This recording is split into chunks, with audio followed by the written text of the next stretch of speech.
Veliki pozdrav sa kanala Dobar zalogaj. Dobrodošli. Danas pravimo još jedno fino domaće jelo, varivo, jelo na kašiku, jelo koje većina nas jako voli, a to je grah. Grah kuhan na ovaj način će vam uzeti malo vremena, maksimalno 40 minuta. Ovaj način pripreme je idealan za one koji su prezaposleni ili one koji ne vole da provode previše vremena u kuhinji. Ako želite da vidite kako ja to radim, ostanite s nama do kraja. Biće nam potrebne 2 glavice crvenog luka srednje veličine, 1 mrkva i 1 svježa crvena paprika. Sve ćemo to fino sitno isjeckati. Ja se služim ovom malom kuhinskom spravicom koja to idealno uradi za mene. Ne volim da rendam ili da previše sitnim jer se u ovom načinu pripreme pretvori u kašicu. A zašto sitno sjeckamo? Zato da se što prije skuha i bude spremno.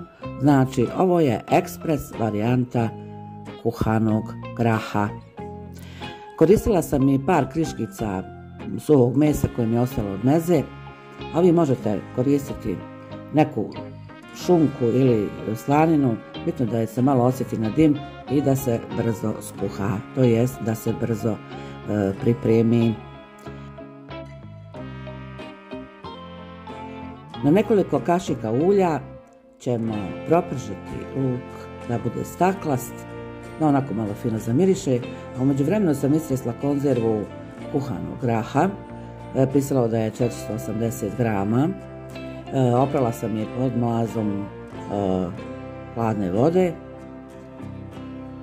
i ostavila sa strane, a na preprženi luk sam dodala prvo crvenu papriku.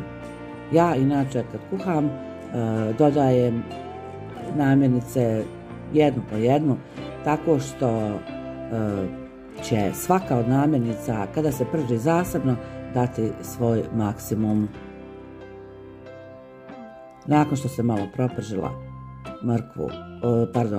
luk i papriku, dodala sam mrkvu i sve to još malo pržila skupa, neku minutu, 2, a onda sam dodala i to suho meso.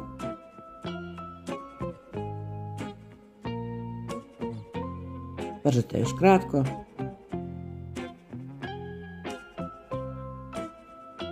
Dodajte kašiku i po ili 2 brašna ako volite da vam grah bude malo gušći i sve to pržite na jakoj vatri i brzo miješajte kako ne bi zagorjelo. Dodajte začine. Ja sam dodala čajnu kašičicu mljevenog bibera, čajnu kašičicu suhog začina i čajnu kašičicu aleve paprike. Može ljuta ukoliko volite ljuto. Brzo miješajte, još pržite za sve skupa 1 minut, 2 i zalijte to sve vrelom vodom. Ja sam dodala neku količinu neodređenu, uglavnom do pola šerpe, kasnije je lako dodati vode ako bude bilo potrebno. I stavila sve da se to kuha na nekoj srednjoj temperaturi nekih 10 minuta. Poklopite.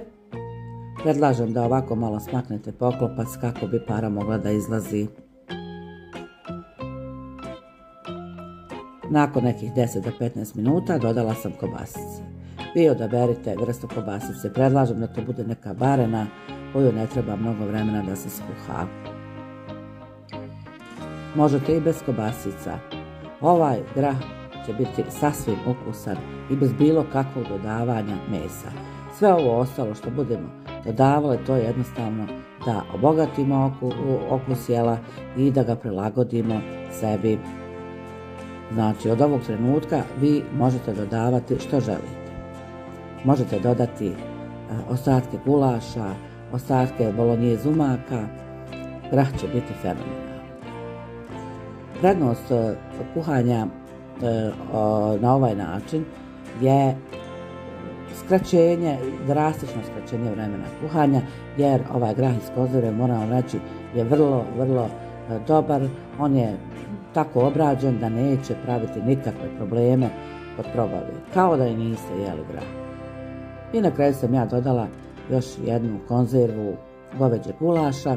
Možete izostaviti kobasice, a staviti samo konzervu gulaša ili ga ne staviti nikako, to je do vas. Grah je krupnog zrna, dovoljno čvrst, a ostavio je svoj pektin i dao svoju gustinu i potpuno sačuvao aromu. Dodala sam na kraju malo suhog vlasa i suhog peršuna. Vi dodajete začine po želji ili ovako kao ja, ili nemojte dodati ništa i uživajte u ovom fantastičnom jelu. Bićete mi zahvalni jer ćete uživati i imat ćete vremena da ga kvalitetnije provedete. Lijep pozdrav!